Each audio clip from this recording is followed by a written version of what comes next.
السلام علیکم، آپ دیکھ رہے ہیں پروگرام ڈیبیٹ اور میں ہوں آپ کا میزبان سید ساجد حسن۔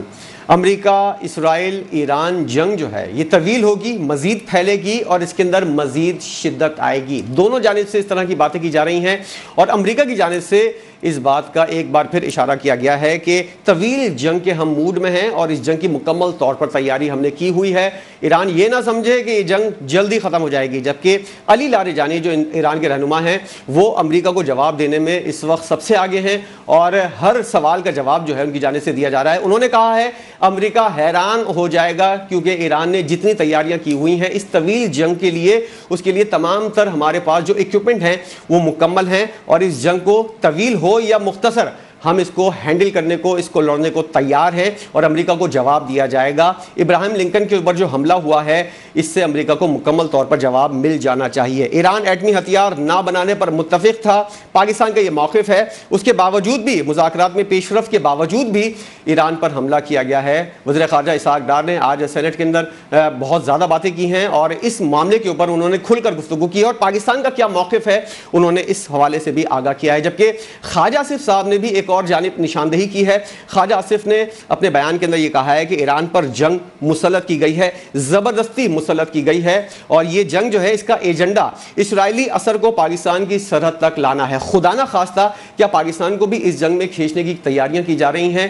یہ ایک بہت بڑا سوالیہ نشان ہے جو آج کے اس پروگرام کے اندر ہم اٹھائیں گے۔ جبکہ اگر انڈیا کی بات کی جائے، بھارت کی بات ہو رہی ہے تو بھارت کے اندر بھی بہت ساری آوازیں آ رہی ہیں۔ بھارتی کانگریس پارٹی کی صدر سونیا گاندھی نے ایک آرٹیکل لکھا ہے اور اس کے اندر انہوں نے اس بات کا اظہار کیا ہے کہ بھارت نے ایران جیسے اتحادی کو نظر انداز کر کے اسرائیل پر سفارتی خود مختاری کو اپنی قربان کر دیا ہے اور ساتھ ساتھ انہوں نے کہا ہے کہ مودی اپنی آزاد خارجہ پالیسی کے دعوے سے اب دستبردار ہو گیا ہے۔ آنے والے دنوں میں انڈیا کے اندر مزید بھی آوازیں اٹھیں گی، سونیا گاندھی نے آغاز کر دیا ہے اور اس کے علاوہ دیگر پارٹیاں جو ہیں ان کی جانب سے بھی باتیں ہو رہی ہیں۔ انڈیا کے اندر لان تان کی جا رہی ہے مودی کو اور کیا صورتحال رہے گی پاکستان کی اس صورتحال کے اندر جب پاکستان ایک جانب افغان بارڈر کے اندر انگیج ہے، آپریشن غضب للحق کا سلسلہ جاری ہے اور یہاں سے مسلسل اپڈیٹس آ رہی ہیں کہ پاکستان نے کتنی چوکیوں کے اوپر حملہ کیا ہے اور کتنے طالبان کو جہنم واصل کیا ہے۔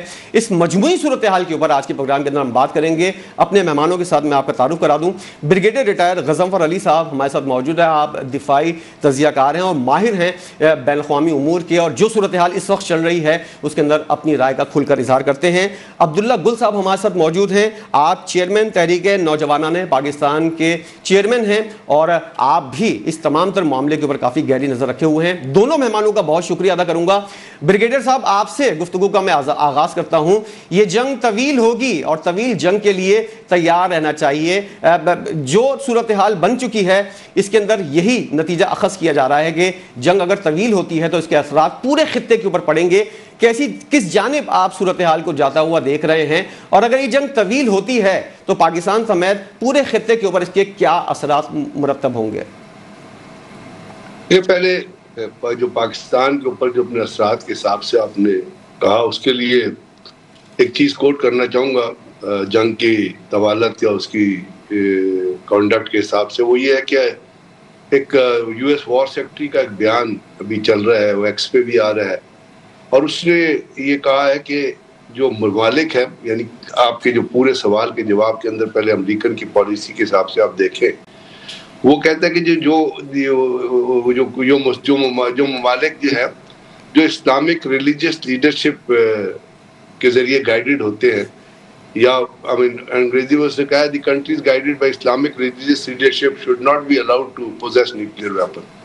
یعنی اس کا ماخذ یہ ہے کہ مسلمان ممالک کو نیوکلیئر ویپن رکھنے کی اجازت نہیں ہے۔ اسی سے لنک کر کے اس نے کہا تھا کہ ایران کو ہم کبھی بھی الاؤ نہیں کریں کہ وہ نیوکلیئر ویپن ڈیولپ کرے۔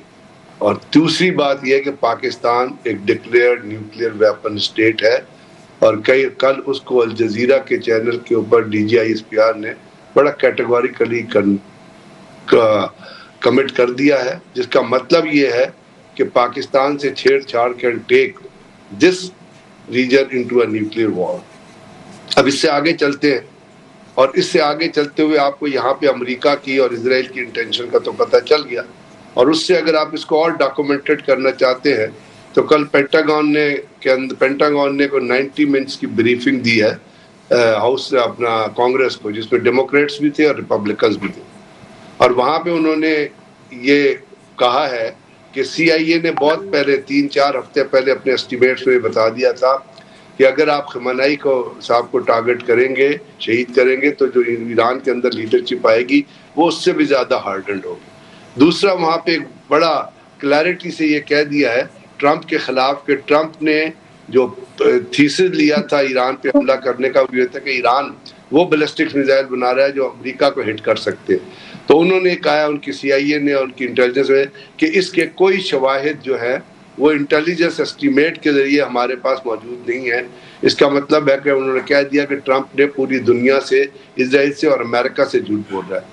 اور وار کے بارے میں جو ریٹرز کا سروے ہوا ہے، اس میں آپ نے دیکھا ہوگا کہ اس سروے کے اندر جو لوگ جو امریکنز ہیں اور جو کانگریس یا ڈیموکریٹ کسی سے بھی تعلق رکھتے ہیں، انہوں نے ان میں سے کوئی 53% ہے جو وار کے مخالف ہیں، اور 25% ہیں جو اس کو اپروو کرتے ہیں، اور اسی طرح کچھ لوگ ہیں جو 18 to 20% ہے جو نہ نام ہے نہ ہاں میں۔ اس کا مطلب ہے کہ جنگ پہلے دن سے جنگ کسی طریقے سے بھی کسی سالڈ ملٹری آبجیکٹو پہ، وار آبجیکٹو پہ، ٹیکٹیکل آبجیکٹو پہ، اسٹریٹجک آبجیکٹو سے یا پولیٹیکل سوشل آبجیکٹو سے کسی چیز پہ یہ بیس نہیں کرتی۔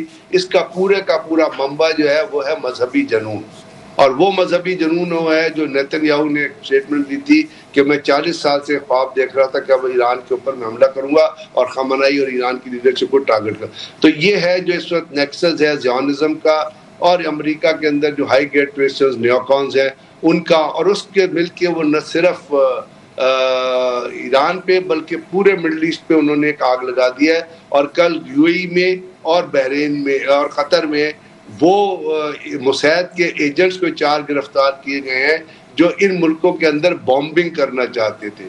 اور ابھی کل اپنا ٹکر کارسن کا اگر آپ نے انٹرویو سنا، اس نے کہا اسرائیل چاہتا تھا، یہ اس کا انٹرویو جو چل رہا ہے، اس نے کہا اسرائیل چاہتا تھا کہ ایران کے علاوہ ان مسلمان ممالک کے اندر بھی جو ہے وہ شر برپا ہو، اور اس کو پتا تھا کہ ایران پھر جو ہے وہ جا کے اور ان ٹارگٹس کے اوپر حملہ کرے گا جو ہو چکا ہے۔ اب اس وقت ہوا کیا ہے؟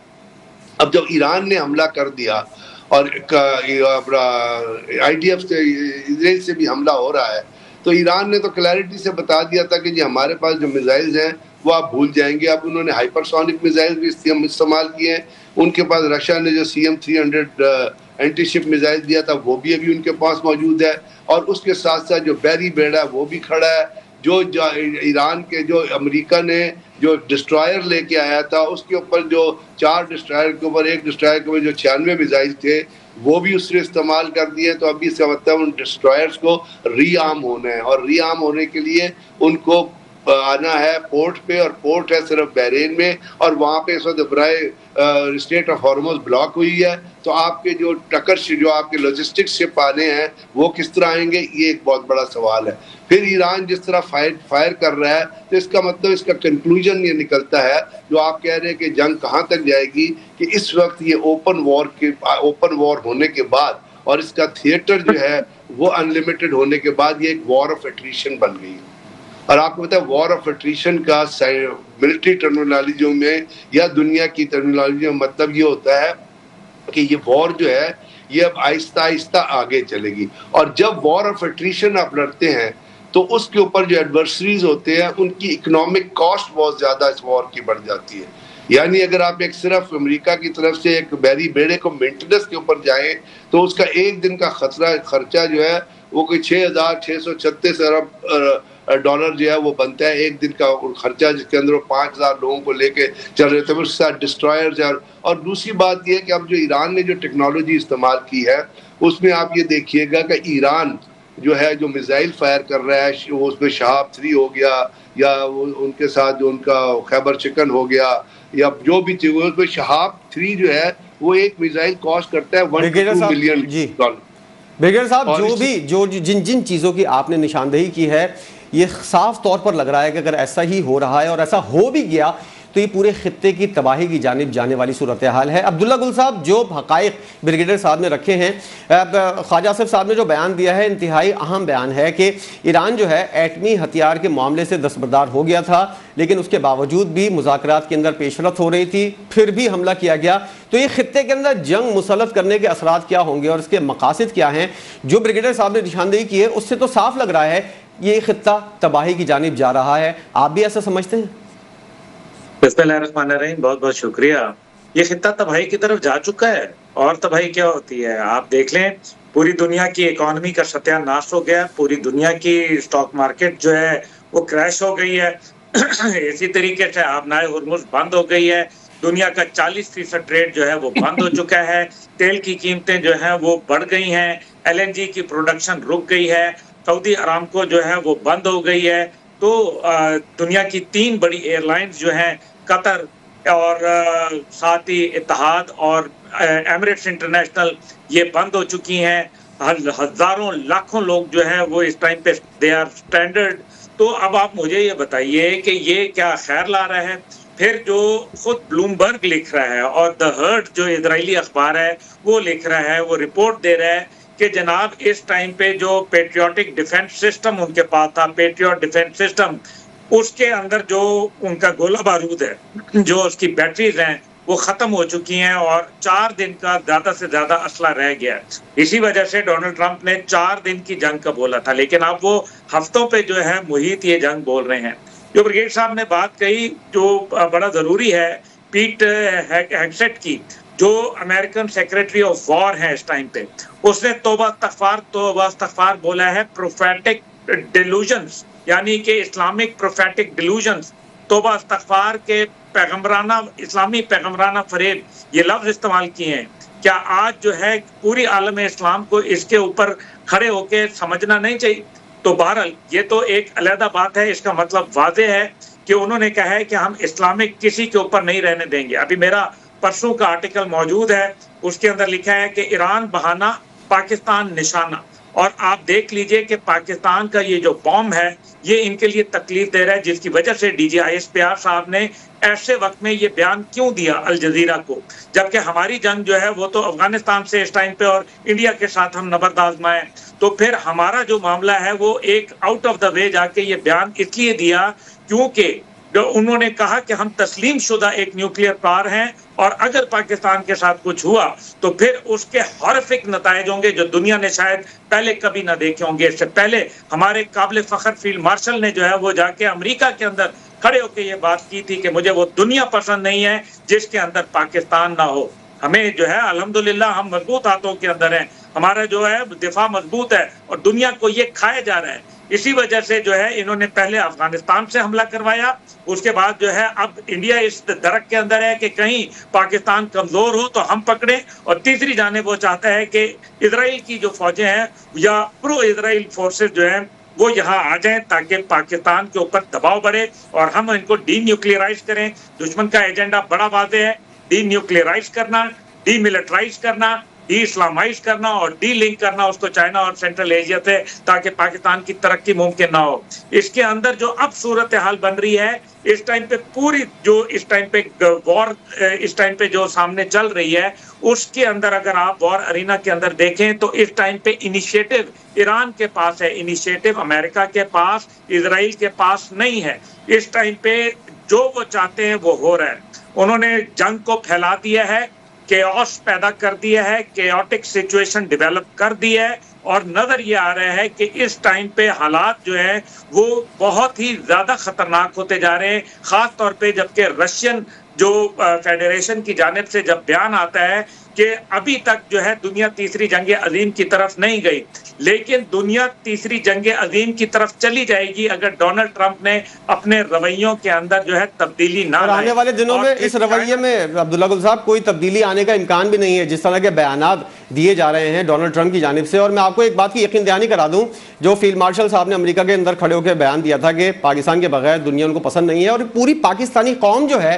یہ سیسا پلائی دیوار کی طرح فوج کے ساتھ ہے.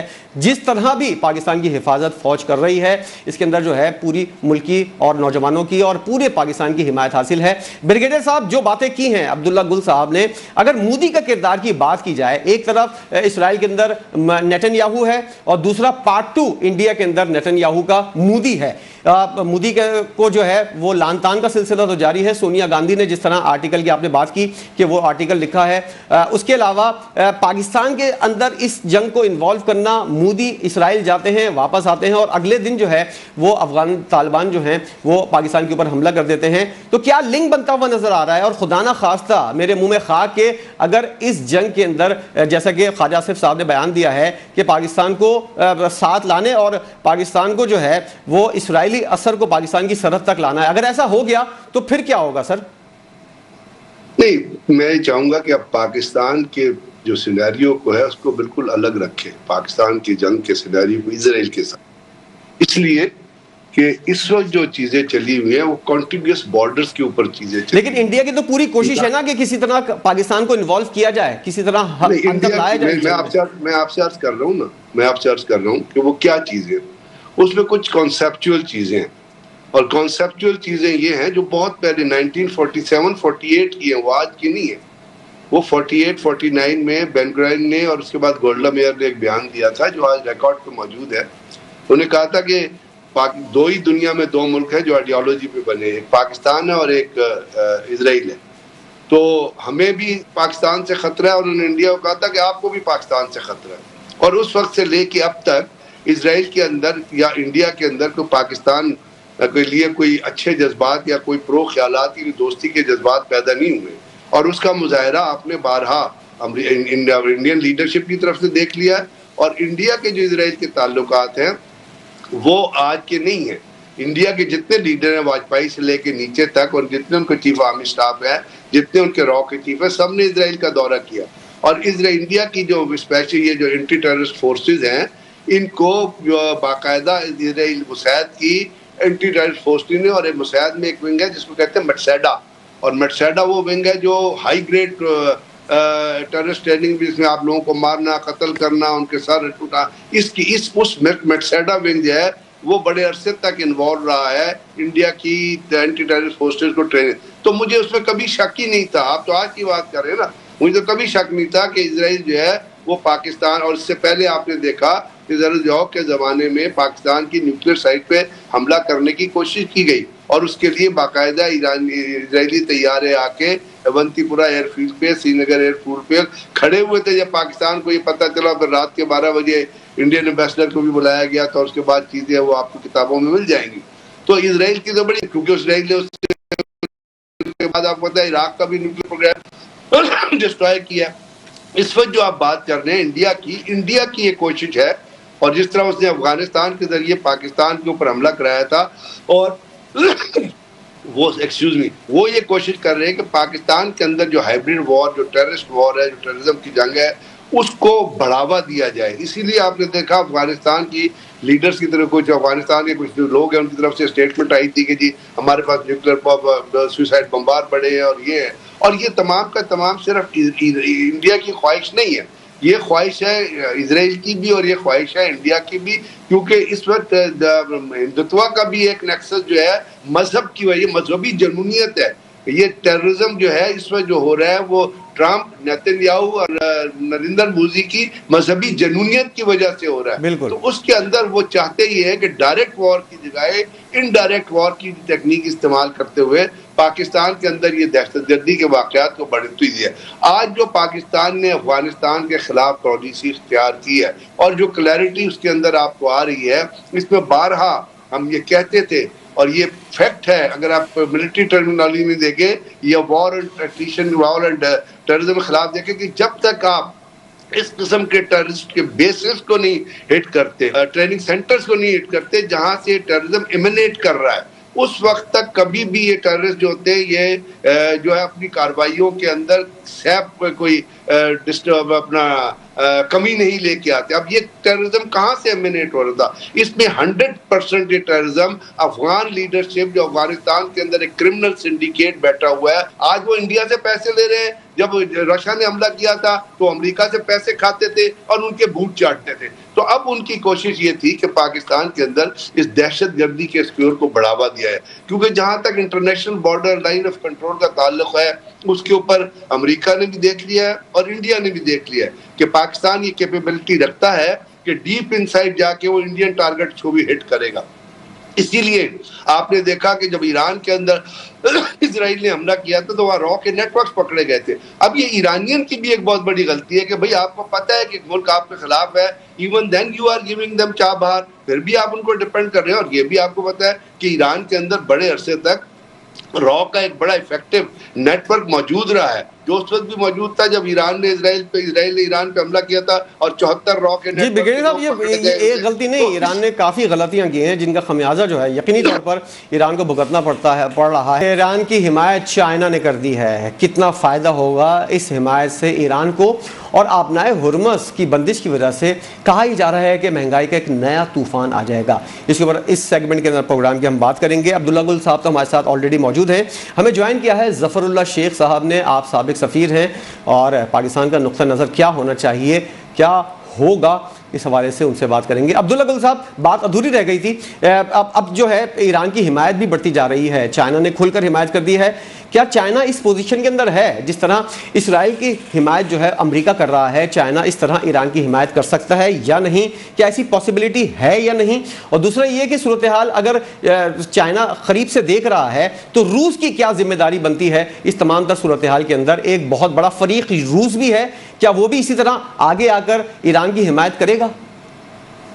جی بالکل, وہ مدد آلریڈی کر رہے ہیں. آپ کو پتا ہے کہ جنگ شروع ہونے سے پہلے بڑے بڑے اینٹینو جہاز جو ہے بھر کے گئے تھے اور چائنا کے 12 کارگو شپ جو تھے وہ وہاں گئے, جس کے بعد یہ نہیں پتا تھا کہ اس میں شپ میں ہے کیا. لیکن ابھی جس طریقے سے دیکھا رہے ہیں MRIVs جو ان کے پاس آئے ہیں ایرانین ٹیکنالوجی کے پاس, خاص طور پہ جو میسائل ٹیکنالوجی کے اندر ان کی پریسیجن ہے, ہٹنگ ہے, اور جو ملٹیپل جو انڈیپینڈنٹلی ٹارگیٹیبل ری انٹری وہیکلز, یعنی کہ ایک جو میزائل جاتا ہے اس کے ساتھ ملٹیپل جو وار ہیڈ ہیں وہ چلتے ہیں, جس کی وجہ سے آپ نے ویڈیوز میں دیکھا ہوگا کہ ایک بارش سی ہو رہی ہوتی ہے تو آئرن ڈوم جو ہے یا ڈیوڈ سلنگ سسٹم یا ان کے تھاٹ میسائل سسٹم جو ہیں وہ ایرو میسائل سسٹم ہے, وہ ان کے لیے جو ہے ناقابل ہو جائے, وہ اس قابل نہیں رہتے کہ ان کو ٹارگٹ کر سکیں اور وہ کنفیوز ہو کے رہ جاتے ہیں. اور یہی وجہ ہے کہ وہ ان کو چیٹ کرتے ہوئے وہ میدان پہ پہنچ رہے ہیں, جس سے شدید قسم کی ڈیوسٹیشن جو ہے وہ نظر آ رہی ہے. اب جو دوسری جانب جو ہے روس نے تو بڑا واضح کہہ دیا ہے کہ اگر جو ہے وہ ڈونلڈ ٹرمپ نے اپنے رویوں کے اندر تبدیلی نہ لائے تو پھر دنیا تیسری جنگ عظیم کے دھانے کے اوپر کھڑی ہو جائے گی. ابھی تیسری جنگ عظیم نہیں ہے یہ انہوں نے کہا, لیکن اگر نہیں ہوا تو تیسری جنگ عظیم جو ہے وہ ہو جائے گی. اب دیکھیں, سب سے بڑی بات یہ ہے کہ جنگیں ہمیشہ جو ہے وہ غلط فہمی کے اوپر شروع ہوتی ہیں, اور جب جنگیں غلط فہمی کے اندر شروع ہوتی ہیں تو اختتام جو ہوتا ہے وہ شروع کرنے والے کے ہاتھ میں نہیں رہتا. اور جس تیزی سے ان کا USS ابراہم لنکن آیا تھا اسی تیزی سے وہ اب واپس بھاگ رہا ہے, کیونکہ ان کو یہ پتہ چل گیا ہے کہ anti aircraft killer missile جو ان کے پاس آ چکے ہیں ایران کے پاس, جس کی وجہ سے ایک نقصان ہے. کاماکازی ڈرون ہے, اس کے علاوہ جو ہے شاہد کاماکازی ڈرون جو ہے وہ یوکرین میں بھی استعمال ہوا. جب یوکرین کے اندر امریکہ نے مدد کی روس کے خلاف, تو آپ کا کیا خیال ہے روس جو ہے وہ اس جنگ میں ایران کو نہیں مدد کرے گا؟ بالکل مدد کرے گا. دوسری جانب چائنا 90% انحصار ان کا ایرانی تیل کے اوپر ہے, اور دنیا کی سب سے بڑی معیشت اس ٹائم پہ جو پروڈکشن ہاؤس ہے وہ چائنا ہے. اگر چائنا کا تیل رکے گا, اس کے اکنامک انٹرسٹ کے اوپر لات پڑے گی, تو چائنا لا محالہ جو ہے وہ مدد کرے گا ان کی, ایران کی, اور وہ کر بھی رہا ہے. اس لیے ہمیں یہ غور کرنا ہے کہ ہم اس ٹائم پہ ایک بہت ولنریبل سچویشن کے اندر ہیں, جس کے اندر پورا دائرہ کار جو ہے جنگ کا وہ پھیل چکا ہے, اور تمام دنیا کے اخبارات اور تمام دنیا کے جو اہم لوگ ہیں وہ اس ٹائم پہ ایران کی سپیریورٹی کو جو ہے ثابت کر رہے ہیں. وہ یہ نہیں کہہ رہے کہ امریکہ نے کیا کیا, وہ یہ کہہ رہے ہیں کہ کیسے ریزیلینس جو ہے قوم نے کھڑی کر کے رکھ دی ہے اور قوم تیار ہو گئی ہے اپنے آپ کو شہید کروانے کے لیے. دیکھیے ماضی کے اگر جھروکوں میں جائیں تو ایک چھوٹا سا ملک جو ہے اس کا نام تھا لاؤس.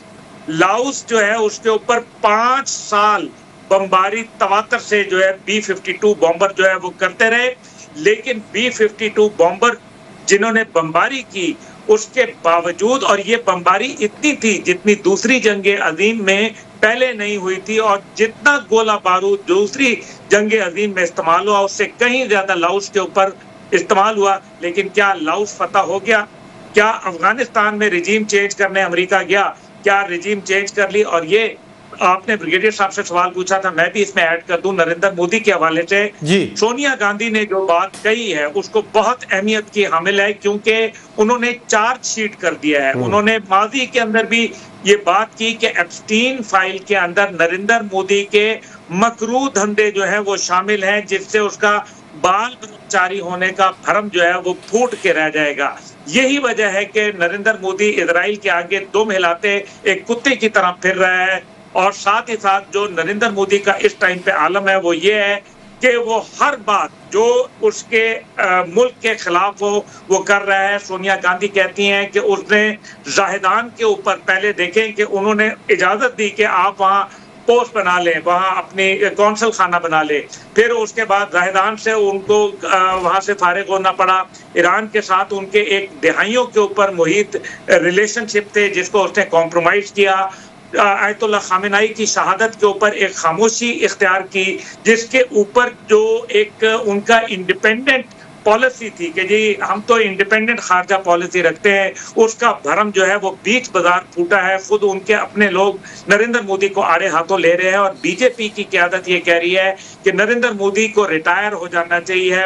نریندر مودی جو ہے وہ ایک دھبا بن کے بھارت کے لیے رہ گیا ہے, اور نریندر مودی کو یہ تمام دھبے تب پڑے جب پاکستان نے ان کو دھبا دھبا کر کے رکھ دیا مئی کے اندر, جب پاکستان بھارت جنگ ہوئی. اور اس کے بعد نریندر مودی کے خود دا ہندو اخبار لکھتا ہے 31 دسمبر 2025 کو کہ تاریخ کی صدی کا سب سے برا ترین سال جو تھا وہ 2025 تھا. اب یہ میں نہیں کہتا, یہ بھارت کے خود لوگ کہہ رہے ہیں. ایسی صورت کے اندر بھارت کہاں کھڑا ہے؟ وہ اسٹیٹ آف اٹر کنفیوژن کے اندر کھڑا ہے. امریکہ کے ساتھ اس کی دوریاں پیدا ہوئی ہیں, دیگر ممالک کے اندر وہ ایکسپوز ہو گیا. اسرائیل وہ ایسے وقت میں گیا جب پوری دنیا سراپا احتجاج تھی اور لوگ اسرائیل کے خلاف کھڑے تھے. نریندر مودی نے پوری دنیا کو مخالفت کرتے ہوئے خود لوگ جو ہے وہ یہ کہہ رہے ہیں کہ انڈیا کے اندر لوگوں نے سلوگن لگائے ہیں کہ we stand with Palestine, Modi stand with Israel. اب اس سے بڑھ کر اور کیا بات ہو سکتی ہے؟ بالکل صحیح بات کی ہے آپ نے. اور ظفر اللہ شیخ صاحب کو میں انگیج کرنا چاہوں گا. ظفر صاحب, آپ سابق سفیر بھی رہے ہیں, سفارتکاری کتنی اہمیت کی حامل ہے اس پوزیشن کے اندر آپ سے بہتر کوئی نہیں جانتا ہوگا.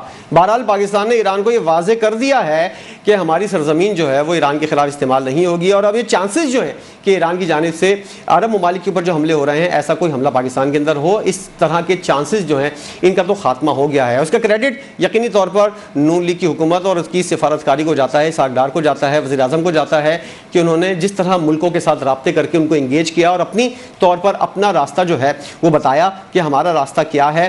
تو ظفر اللہ صاحب, کس طرح کی صورتحال پاکستان کو اب اپنانی چاہیے؟ OIC کے اندر, اقوام متحدہ کے اندر ایران کے ساتھ تو اور عرب ممالک کے ساتھ تو مسلسل پاکستان رابطے میں ہے, اور کیا کیا آپشن ہے پاکستان کے پاس؟ دعوت دی بیسیکلی پاکستان نے ہمیشہ ہماری پریورٹی یہی رہی ہے ڈپلومیٹک لیول پہ کہ پیسفل جو بھی راستہ ہو اس کو اختیار کیا جائے اور کسی انٹرنیشنل لا کی وائلیشن نہ ہو, کسی کی ہیومن رائٹس کی وائلیشنز نہ ہو. اور ہمارے وزیر اعظم یا ہمارے فیلڈ مارشل بھی ساتھ تھے. سب کو بڑی خوشی کی بات یہ بھی تھی کہ قوم کے جو لیڈر سے مل کے طاقتوں سے دوسروں سے ہر ایریا کے ٹینشن کو کم کرنے میں بہت کردار ادا کیا. ہم نے اپنی ایفرٹس کی پاکستان میں, افغانستان کے نمبر 1 سمجھا, ان سے باتیں کی, ہر لیول پہ بات کی, انفارمل لیول پہ بات کی اور فارمل لیول پہ بات کی, قطر میں, ٹرکی میں, مگر وہ نہیں سمجھے. ہمیں ان کو بتایا کہ دیکھیے ہمارے کتنے احسانات ہیں اور جتانا پڑا احسان. افغانستان کے ساتھ ہم نے آپ لوگوں کو کیا نہیں دیا سب کو پتہ ہے. 3 ملین افغان نوٹ بتاتے رہے ان کو. مگر یہ جو ابھی افغانستان میں حکومت آئی یہ طالبان کا گروپ سمجھ نہیں رہا تھا. دیکھیں افغانستان میں جو ہمیشہ بیٹل فیلڈ رہا ہے افغانستان انفارچونیٹلی, اور طالبان کا جو پرانا وقت تھا پاکستان نے بڑا رول ادا کیا تھا کولڈ وار میں, اور اس میں بڑی کنٹریبیوشن تھی ہماری. مگر یہ جو طالبان کا گروپ آیا ہے یہ وہ چیز نہیں ہے, یہ ایک ٹیمپرری ہے. اس کا مثال زندہ مثال یہ ہے کہ دنیا میں کسی ملک نے بھی سوائے ماسکو کے کسی نے بھی افغانستان کو ایک ملک تصور نہیں کیا, ریکگنائز ہی نہیں کیا ان کو. اب ان کو سمجھنا چاہیے, سمجھ میں نہیں آتا کہ یہ افغانستان کی لیڈرشپ کیوں جنگ چاہتی ہے اور کیوں ہندوستان کے پاس گئے ہیں. کیا چاہیے ہندوستان تو ان کو ایکسپلائٹ کیا ہے, شروع سے ایکسپلائٹ کیا ہے. ان کو پراکسی کے یہاں سے دہشت گردی کروا رہا ہے, پاکستان کے خلاف دے رہا ہے, پیسے دے رہا ہے, سب کچھ دیکھیں. مگر ایک ملک کی حیثیت سے لیڈرشپ کو سوچنا چاہیے. یہ پاکستان نے بڑا سمجھایا. اچھا جب باتیں ہوئی رپورٹ لے آئی تو وہ جو گروپ تھا اس میں کافی گروپ سے اس میں یہ تھا کہ نہیں پاکستان ہمارا محسن رہا ہے, ان کے ساتھ ہمارے اچھے تعلقات رہے. مگر جو وہاں کابل میں بیٹھے ہوئے تھے وہاں انہوں نے کہا کہ نہیں, جو پرو انڈین تھے تو انہوں نے یہ کہا کہ نہیں ہم یہ نہیں کریں گے, لکھ کے بھی نہیں دیں گے, ڈیل نہیں کریں گے. اب ان کو جو سبق ملا ہے یہ سبق ملتا رہے گا ان کو. پاکستان چھوٹا ملک نہیں ہے, ہم نے ان کو اپنی طرف سے بہت سمجھایا. نمبر 1. نمبر 2 جو ابھی سچویشن دنیا میں ہو رہی ہے سب کچھ ایران کی جو بات آپ نے کی, ایران کے سپورٹ کے لیے دیکھیں مجھے لگتا ہے کہ جب ایک فارن پالیسی میں پاکستان کا جو رول رہا ہے وہ تو آپ نے سب دیکھا جنرل اسمبلی میں وہ جو 8 ممالک تھے ٹرمپ کے ساتھ میٹنگ تھی, غزہ کے وار میں رول رہا.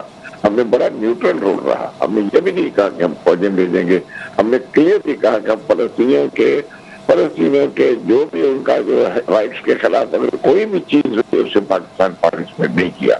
بالکل کلیئرلی, بالکل کلیئر. اور اسرائیل کے نیچے کام نہیں کریں گے, ان کی کمان کے نیچے کام. لیکن پاکستان ہم فوج کی بہت عزت ہے. میں ایک فقیر رہا ہوں کوئی 10-12 ملکوں کا.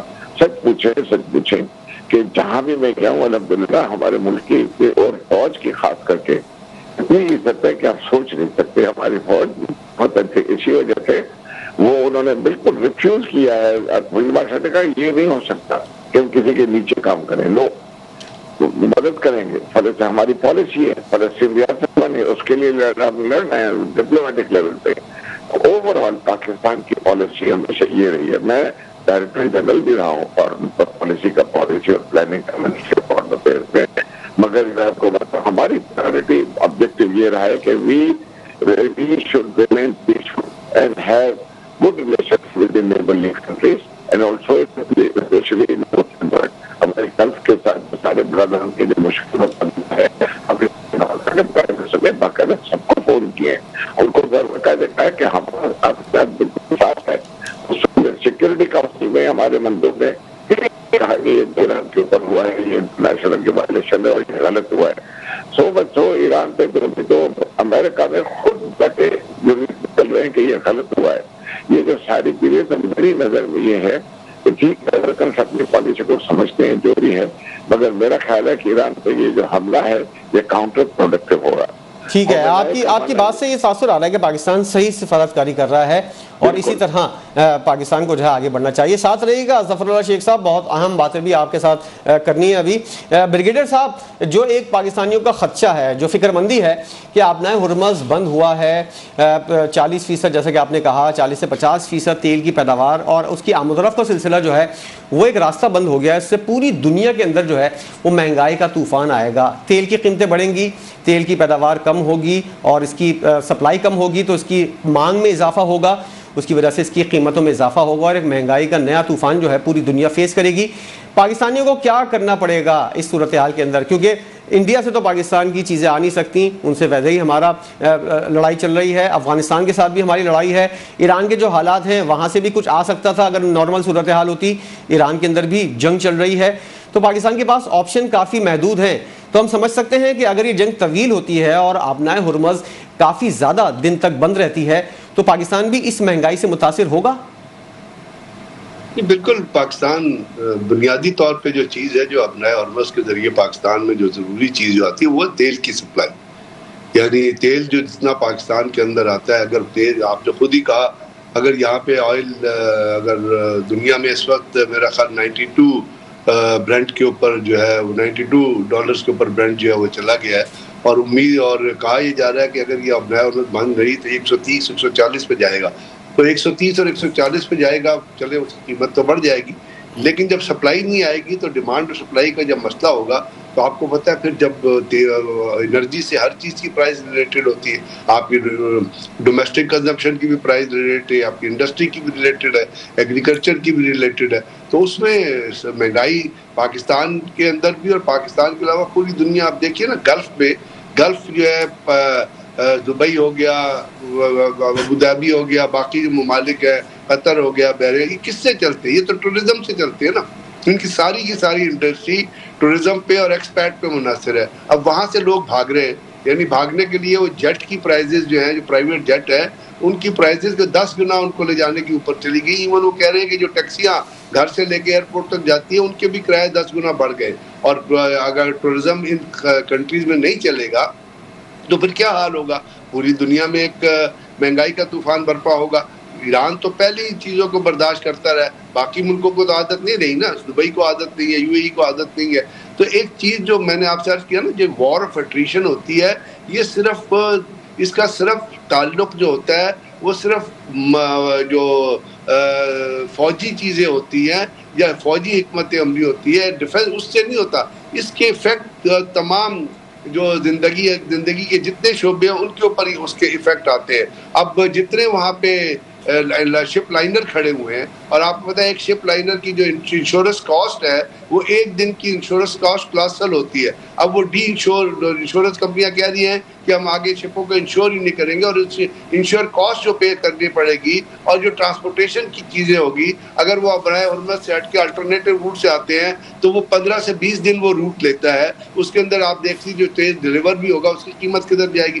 تو اس کا مطلب یہ ہے کہ یہ چیزیں جو ہیں یہاں رکیں گی نہیں، یہ آگے جائیں گی، اور اس کا ایفیکٹ انسان کی زندگی میں، پاکستان کے اندر میں سمجھتا ہوں جو اس وقت بہت اہم چیز ہے، بہت ضروری چیز ہے، وہ یہ ہے کہ ہم اپنی انٹرنل پولائٹی اور انٹرنل سیکیورٹی جو ہے اس کو ہم اس کی طرف توجہ دیں، اس کے اوپر کانسنٹریٹ کریں، کیونکہ آپ نے جو ایک اسکردو کے اندر جو ایک ٹریلر چلتے دیکھا ہے نا گلگت اسکردو میں، جہاں پاکستان کا کوئی قصور نہیں تھا کہ آیت اللہ خامنہئی جو ہیں وہ شہید ہو گئے ہیں، اس میں پاکستان کی حکومت نے یا پاکستان کی فوج نے کوئی ان کا اس سے ریلیٹڈ نہیں تھا۔ ہم کو بھی اتنا دکھ تھا، سینٹ میں بھی قرارداد پاس ہوئی ہے، اسمبلی میں بھی قرارداد پاس ہوئی ہے، پاکستان میں جلوس بھی دکھتے ہیں، لیکن کم از کم ہمارے لوگوں کو بھی سوچنا چاہیے نا کہ اس قسم کی بدماشی کی یا اس قسم کی ہلگنزم کی جب آپ پالیسی لیتے ہیں کہ آپ جا کے حملہ کر دیتے ہیں ایمبیسیز پہ، تو یہ پاکستان کو فائدہ دے گا یا ڈیمیج کرے گا؟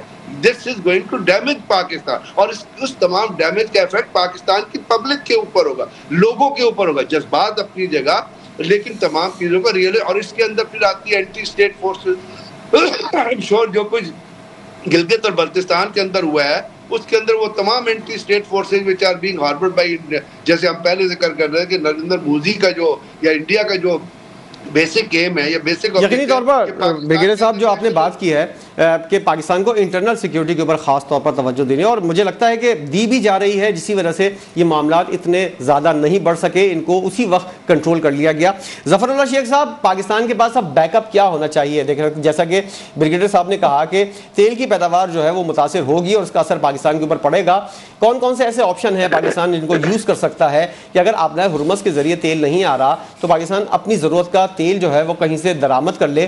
اس کے لیے کیا کیا آپشن ہیں اور کیا کیا چیزیں پاکستان کو کرنی پڑیں گی؟ سفارتکاری تو اپنی جگہ، اور دوست ممالک پاکستان کا ساتھ دیں گے اس صورتحال کے اندر؟ بالکل بہت مشکل حالات آنے والے ہیں وہاں پہ جو ہے۔ دیکھیں ہم نارملی جو تیل زیادہ لیتے ہیں کویت سے بھی کافی ہم لیتے ہیں، ایران سے بھی آتا تھا، اور اس میں ہم سمجھتے ہیں جس طرح سے چائنا کوئی مدد کر سکتا ہے پاکستان کی؟ میں سب سے پہلے ابھی کیونکہ یہ جو ہے یہ چلے گی، ابھی ختم نہیں ہوگی، جب تک جو انہوں نے پروگرام میں شروع کیا ہے جب تک ان کا پروگرام ختم نہیں ہوتا، جیسے غزہ کو انہوں نے کرتے رہے تب تک یہ چلا کے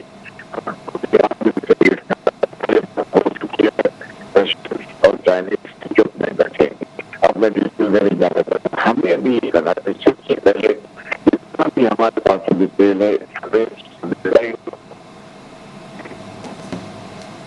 ظفر صاحب آپ کی آڈیو خراب ہو رہی ہے، دوبارہ آپ سے رابطہ کریں گے اور پھر آپ سے اس سوال کا جواب لیں گے۔ بریگیڈیئر صاحب جیسے کہ وہی سوال کہ پاکستان کے پاس بیک اپ پلان کیا ہے، اور چائنا والا معاملہ جو ہے، کیا چائنا سے اس طرح کی کوئی مدد مل سکتی ہے؟ سعودی عرب ہمارا پارٹنر ہے لیکن راستہ جو سمندر کا ہے وہ اتنا محفوظ نہیں ہے، ورنہ سعودی عرب ہماری مدد یقینی طور پر کرتا۔ تو کیا کیا آپشن ہے پاکستان کو اس جو تیل کا بحران آنے والے دنوں کے اندر آئے گا اس کو پورا کرنے کے لیے؟ دیکھیے سعودی عرب تو اپنی انٹرنل مسائل میں لگا ہوا ہے، اور آپ کو پتہ ہے ارامکو کے اوپر بھی حملہ ہو گیا ہے۔ چائنا تیل دنیا میں ایکسپورٹ نہیں کرتا، نہ چائنا تو خود اپنی جو ضرورت ہے وہ ایران سے پوری کر رہا تھا یا باقی کنٹری سے تیل، اس سے پہلے آپ کو پتہ ہے وہ وینزویلا سے تیل لے رہا تھا جب تک وینزویلا کو اپنا ٹرمپ نے ٹیک اوور نہیں کیا تھا۔ تو ایک تو یہاں پہ انیشلی ہمیں سب سے پہلے جو چیز میرے نظر میں کرنے بجائے اس کے کہ آپ الٹرنیٹو سورسز تو دیکھنے کی ضرورت ہے، لیکن الٹرنیٹو سورس میری ذہن میں سب کوئی نظر نہیں آ رہا، کیونکہ اگر ایران بھی ہے تو وہاں سے بھی آپ تیل نہیں لے سکتے، سعودی عرب ہے یا باقی ممالک ہیں وہاں سے آپ کا تیل کس طرح آئے گا؟ رشیا سے آلریڈی آپ نے تیل لینے کی کوئی جو ہے ایفرٹ نہیں کی ہے، حالانکہ رشیا آپ کو جو ہے وہ چیپ آئل دینے کے لیے تیار تھا۔ وینزویلا سے آپ تیل لیتے نہیں ہیں، تو اب بتائیے پھر تیل کہاں سے لیں گے؟ اور عمان سے آپ تیل لیتے نہیں ہیں تو کہاں سے؟ اور اگر تیل لیں گے بھی وہ پہنچے گا کس طرح پاکستان میں؟ تو پہلی تو چیز ہونی چاہیے کہ ہمارے ہاں جو ایلیٹزم کی عیاشیاں ہیں نا تیل کے ذریعے جو ہم کرتے ہیں، جہاں ایک شخص 40 گاڑیوں کا پروٹیکشن کانوائے لے کے چلتا ہے، 2 ایمبولینسز ہوتی ہیں، ایک فائر بریگیڈ کی گاڑی ہوتی ہے اور پولیس کی لاتعداد گاڑیاں ہوتی ہیں، تو پہلے تو ان چیزوں کو کنٹرول کریں۔ یہ اپنے بریگیڈیئر صاحب ایک اہم سوال بھی سامنے آیا، آپ نے یہ والی بات تو کلیئر کر دی کہ پاکستان کو بیک اپ کے طور پر کیا پلان کرنا چاہیے۔ صدر ٹرمپ کے حامیوں کا اس بارے میں خیال سامنے آیا ہے کہ اگر ایران کے اندر جمہوریت کو بحال کر دیا جاتا ہے، ایران کو غیر مسلح کر دیا جاتا ہے اور اس کی راہ ہموار کرنے میں اگر وہ کامیاب ہو گئے تو ایک بہت بڑی اسٹریٹجک جیت ہوگی۔ کیا اس کے امکانات آپ کو لگ رہے ہیں؟ ایسا کچھ ہوتا ہوا نظر آ رہا ہے؟ اور یہ جو جمہوری عمل جو ہے ایران کے اندر اس کی بات کی جا رہی ہے اور غیر مسلح کرنے کی بات کی جا رہی ہے، کتنی صداقت کے اس کے اندر، اور گراؤنڈ ریئلٹی کیا بتاتی ہے؟ گراؤنڈ ریئلٹی تو آپ کو نظر آ رہی ہے کہ خامنئی صاحب کی جو شہادت کے بعد جو ان کا بریل ہوا ہے اس میں آپ نے دیکھا کہ ان کے کافن کو کس طرح لے کے جایا گیا، کتنے لوگ وہاں تھے۔ تو یہ ایک احمقانہ خواب ہے، اسی لیے میں آپ سے عرض کر رہا ہوں نا کہ ٹرمپ سائیکوپیتھ ہے۔ آج میں نہیں کہہ رہا، جیفری سیکس کا بیان آپ اٹھا کے پڑھ لیں، اس نے کہا دس مین از سائیکوپیتھ، اور اسے کہا نتنیاہو از سائیکوپیتھ۔ اگر اس کو سی آئی اے اپنی انٹیلیجنس ایسٹیمیٹس میں ہفتوں پہلے یہ بتا رہی ہے کہ اگر آپ نے ایران کے اندر رجیم چینج کیا تو خامنئی صاحب کے بعد ایک اور کوئی بہت ہارڈنڈ قسم کی حکومت جو ہے وہ آ سکتی ہے، تو اس نے یہ سی آئی کی بات نہیں سنی تھی، لیکن کیا اس پہ عمل ہوا؟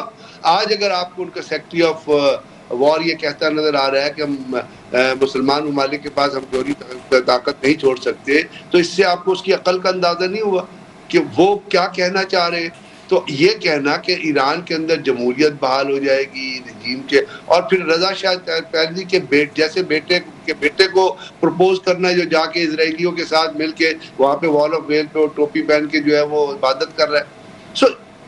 گراؤنڈ ریالٹیز کچھ اور ہیں، ان کے آبجیکٹیوز کچھ اور ہیں۔ ابھی کل یہ بھی ایک چیز چل رہی تھی ٹیلی ویژن چینلز پہ، یہ بھی کہا جا رہا تھا بہت سارے میڈیا کہ جی وہ ابھی ایران کے اندر فوجی فٹ سولجر اتارنے پہ بھی غور کر رہے ہیں۔ آپ نے دیکھا انڈیا کے ساتھ ویتنام میں کیا ہوا، امریکہ کے ساتھ ویتنام میں کیا ہوا تھا، یعنی آخری وقت میں ان کو ہیلی کاپٹر جو ہے وہ ایمبیسی کی چھت پہ لینڈ کرنا پڑتا، اتنا ویتنامیوں نے ان کو پھیٹا تھا۔ جس طرح ان کو پھیٹا گیا ہے اپنا ابھی افغانستان میں، یہ آپ نہیں دیکھا۔ اس کے باوجود بھی اگر یہ قیادت جو ہے جو سائیکوپیتھ ہے، جو ٹرمپ جو ہے وہ کریکٹر لیس آدمی ہے، ٹرمپ جو ہے وہ امورلٹی میں انوالو ہے، ٹرمپ کے بارے بالکل آپ کی بات ایسی لگ رہی ہے جیسے کہ دیوانے کا خواب ہے جس کو پورا کرنے کی کوشش کی جا رہی ہے۔ بریگیڈیئر صاحب معذرت کے ساتھ آپ کی بات میں نے کاٹی کیونکہ پروگرام کا ٹائم جو ہے بہت کم رہ گیا ہے۔ ظفر اللہ شیخ صاحب آخری سوال آپ سے، یہ جو ٹرمپ کے حامی اس کو بہت زیادہ بھڑکا رہے ہیں، بہکا رہے ہیں کہ ایران کو غیر مسلح کر دو اور اس کے بعد یہاں پہ جمہوریت بحال کر دو، ایسا ہوتا ہوا پاسبل ہے ایران کے اندر؟ میری نظر میں غلطی تھی، بالکل میرے دوست نے جیسے کہا۔ ایکچولی کیا ہوا، وہ شاید یہ سمجھ رہے تھے کہ رجیم چینج ہو جائے گی اور کوئی نہیں، مگر یہ جو ٹائم تھا خامنئی جب 1979 میں آئے پھر 89 میں پریزیڈنٹ بنے، اس میں جب آپ نے دیکھا ہوگا پچھلی دفعہ جب پروسیشنز ہوئے تھے وہ مہنگائی کے لیے ہوئے تھے، ریجیم چینج کے لیے ایران میں نہیں ہوئے تھے. اس میں کافی مارے تو گئے اس میں وہ اپنی جگہ پہ. تو میرا خیال ہے کہ انہوں نے مس کیلکولیشن یہ ہوئی ان سے، امریکن سے، میری نظر میں ایز اے ڈپلومیٹ میں کہہ رہا ہوں کہ یہ صحیح نہیں تھا کہ ان کے لیڈر کو ختم کیا جائے. ان کی لیڈرشپ سے ختم کرنے سے ایران بہت بہت زبردست یونائٹ ہو گیا، اور سارے ایران میں جو بھی چھوٹے موٹی ان کی اپوزیشن تھی وہ بھی ختم ہو کے ایک روڈ پہ آ گئے. اور بالکل ابھی جو نئی حکومت آئے گی، نئی کاؤنسل آئے گی، وہ ایک اسٹرانگ کاؤنسل ہوگی اور اس کو فل سپورٹ ہوگی. میں سمجھتا ہوں چائنا کی اور رشیا کی جو اسٹارٹ ہو چکی ہے جو ہے. اس کے بعد ویسٹ میں جو ہے میرا خیال ہے کہ امریکنس کی سپورٹ نہیں ہوگی. آپ کو ابھی ٹرمپ کا بیان آیا ہے کہ وہ ناراض ہے یو کے پرائم منسٹر سے. دیکھیں ان کے اندر میں وہ بیکاز وہ ان کے مان نہیں رہے ہیں ٹرمپ کی بات. وہ چاہے جرمنی نے اور یو کے نے کچھ کہا ہے مگر وہ نامنلی کہہ تو رہے ہیں. مگر میں سمجھتا ہوں ٹائم آئے گا جس میں شاید امریکہ اکیلا رہ جائے. اور نیتن یاہو کیا کرے گا؟ نیتن یاہو تو وہی کرتا ہے جو وہاں سے ابھی بھی خبریں آ رہی ہیں. ان کو شاید کافی چھپ کی بھی گیا ہے، کچھ کہہ رہے ہیں مر گیا ہے، کئی کہتے ہیں زخمی ہو گیا. ہاں اس طرح کی خبریں ہیں اور ان کے اوپر ابھی تک کوئی کلیئرٹی سامنے نہیں آ پائی ہے، نہ ہی کوئی ثبوت سامنے آ پایا ہے. کنفرم یہ دے، مگر میں سمجھتا ہوں Iran will be more stronger and ٹھیک ہے. آپ کا پوائنٹ آ گیا کہ اس طرح کی پاسبلٹی جو ہے ایران کے اندر نہیں ہے. شکریہ ادا کرنا چاہوں گا ظفر اللہ شیخ صاحب آپ کا. بریگیڈیئر ریٹائر غضنفر علی صاحب ہمارے ساتھ موجود تھے اور عبداللہ گل صاحب ہمارے ساتھ موجود تھے. تمام تر خطے کی جو صورتحال ہے اس حوالے سے انہوں نے ہمیں بتایا، اور کچھ حوصلہ افزا باتیں ہیں اور کچھ پریشان کن باتیں ہیں، ایسی باتیں جن کی وجہ سے مہنگائی کا طوفان آ رہا ہے. یہ تمام پاکستانیوں کے لیے ایک تشویش کا باعث ہے. یہ جنگ کس جانب جاتی ہوئی نظر آ رہی ہے اور کیا یہ مزید پھیلے گی اور اس کے اندر شدت آئے گی؟ یہ پوری دنیا کے لیے نقصان دہ ثابت ہوگا. دعا یہی ہے کہ ایسی صورتحال نہ ہو. پروگرام آپ نے دیکھا، دیکھنے کا بہت شکریہ. مجھے اجازت دیجیے. اللہ حافظ.